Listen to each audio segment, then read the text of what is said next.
Assalamualaikum warahmatullahi wabarakatuh. Nama saya Muhammad Maifa Bentara Harja, NPM saya 197064516002. Dari pelajaran praktikum struktur data dan algoritma, ruang R04. Saya akan menjelaskan dan mempraktekkan secara langsung program yang saya buat, yaitu program menggunakan fungsi queue dan fungsi sorting. Oke, kita langsung jalankan programnya untuk sekaligus mempraktekkan program yang saya buat.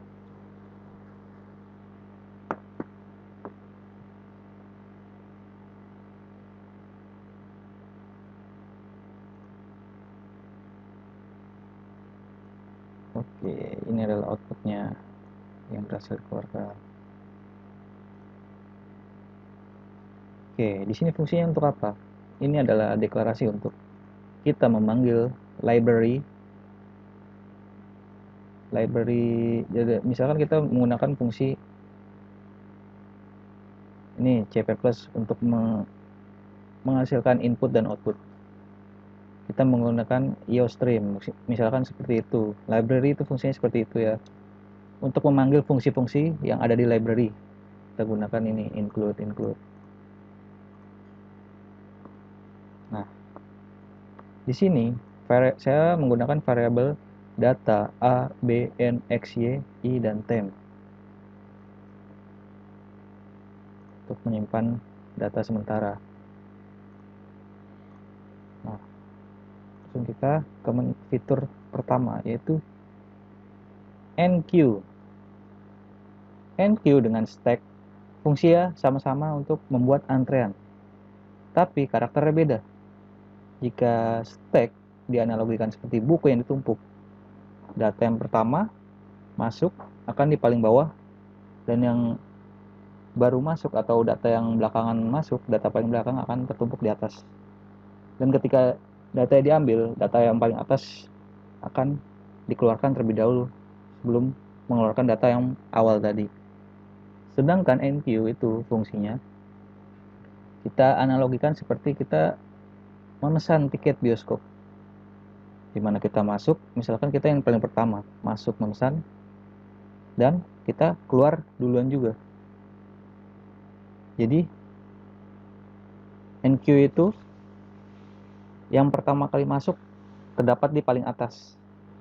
Jadi data yang setiap baru masuk data ada di paling bawah terus. Nah, bagaimana cara yang mana dulu nih yang dikeluarkan nantinya? Saya akan jelaskan di fitur nomor 2. Jadi enqueue itu seperti itu. Silakan kita menggunakan enqueue. Jumlah data 5 buah data. 43 25 12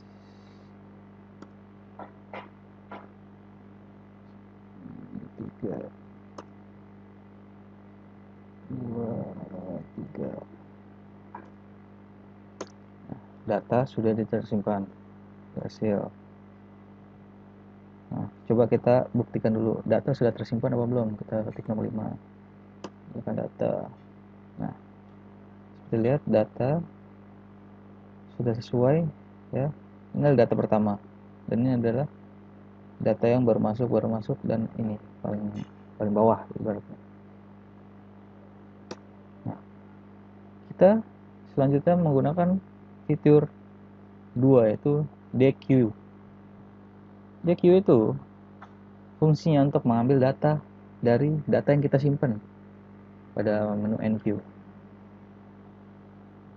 Kita pencet nomor 2. Jadi yang sudah saya katakan, enqueue dan dequeue itu ketika kita menggunakan fungsi dequeue itu untuk mengambil data. Jadi ini adalah data yang pertama. Ini data pertama. Maka ketika kita mengambil data pertama, inilah yang akan keluar terlebih dahulu karena ini adalah data paling atas. Yang saya bilang tadi, seperti analogi kita membeli tiket bioskop. Oke, 2. Nah, data sudah terambil. Kita buktikan. Kita show. Nah, data yang tadinya pertama 43 jadi pertama 25, dan 43 itu akan terhapus dari data. Tinggal 4 data ya. Nah, sesuai. Nah, sekarang kita menggunakan fungsi bubble sort. Oh maaf, kelewatan. Jadi fungsi dari enqueue tadi, kode programnya adalah seperti ini. Mana kita memasukkan data. Fungsi yang saya gunakan seperti ini.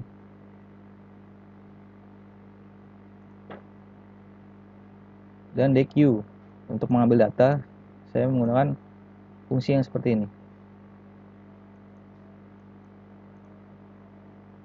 Sekarang kita masuk ke bubble sort.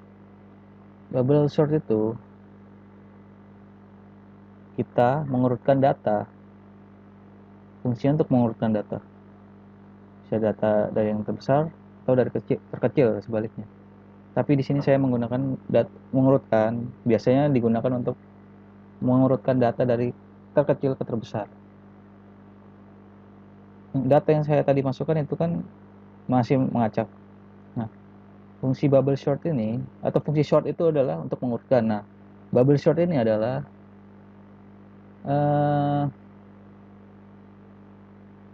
skema lain. Skema dari sort itu, fungsi-fungsinya ada banyak. Nah, ini adalah salah satu fungsi sort, yaitu bubble sort bisa disebut. Bubble sort ini cara mengurutannya, misalkan kita ketik 5 dulu data yang tampilkan, menampilkan data. Misalkan kita ingin mengurutkan, kan harusnya kan jadi 12, 23, 25, dan 63. Cara dari bubble sort ini adalah dia mengurutkan dari yang berapa lapisan. Misalkan di sini ada 4 baris. Kalau dibariskan jadi 4 baris. 1, 2, 3, 4. Nah, dia cara mengurutkannya dari yang paling bawah dulu. Jadi misalkan 25 12, setelah itu 23. Dia naik ke baris ketiga. Habis itu dia mengurutkannya 12, 23 dan 25. Naik lagi ke baris selanjutnya dan diurutkan lagi. 12, 23, 25 lalu 63. Begitulah cara bubble sort. Oke, kita akan buktikan bubble sort. Nah, kenapa ini 0? Karena tadi data pertama sudah kita ambil. Begitupun kalau kita menggunakan fungsi dequeue lagi, maka data yang terambil akan 12 dan akan menjadi 0, data kosong. Nah, kita bahas tadi bubble sort. Jadi sudah menjadi berurutan. Itulah fungsi dari bubble sort. Dan ini adalah kode programnya. Jadi for, ini adalah kita menggunakan fungsi for dan if. Jika.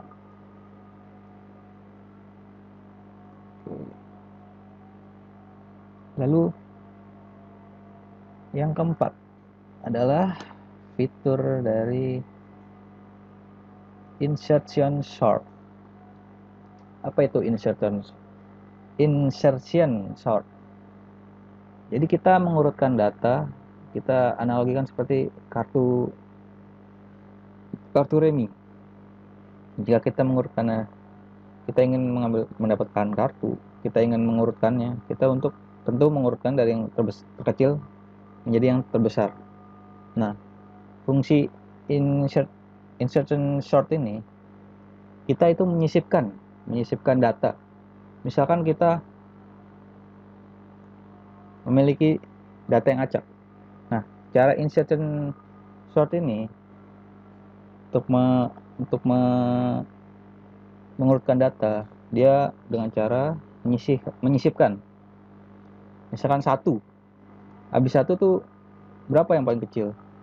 Oh, misalkan di sini 12 kan? 12, 23. Ini 12. Nah, 23 di sini. Nah, step selanjutnya dia akan memindahkan 23 ini ke sini. diurutkan selanjutnya. Jadi menyisipkan. Jadi misalkan data yang di sini, data yang selanjutnya di sini, dia akan membalikan data menjadi di sini. Seperti itulah. Insert and sort. Intinya menyisipkan. Nah, fungsinya bedanya apa dari bubble sort dan insertion sort? Fungsinya sama-sama mengurutkan, cuman beda karakter.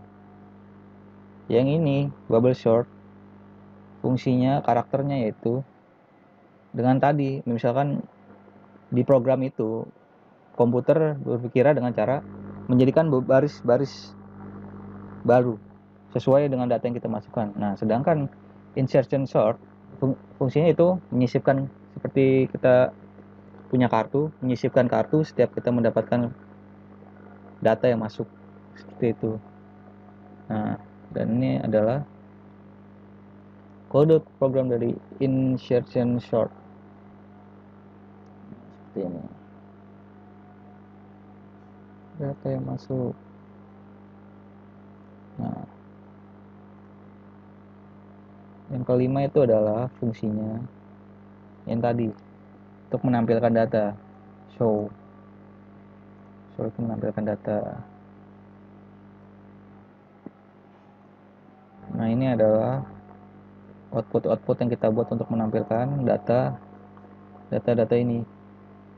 Nah, ini adalah proses program yang saya buat, kode programnya itu, dan ini adalah outputnya. Dengan ini kita bisa melakukan input, dianjurkan untuk memilih input ini. Dan setiap input yang kita masukkan akan menampilkan fungsi dari program atau proses yang ada di atas tadi ini. Nah, enq, deq, bubble, insertion, show, dan exit tentunya. Jadi step saya menambahkan juga, bila misalkan kita mengetik di luar dari apa yang dianjurkan atau syarat dari program ini, maka misalkan 8 tidak ada di nomor sini, maka kita diminta untuk memasukkan data ulang. Dan 6 ini fungsinya untuk mengakhiri program. Nah, program exit. Selesai. Oke, sekian pembahasan program yang saya buat ini. Bila ada kekurangan mohon maaf. Assalamualaikum warahmatullahi wabarakatuh.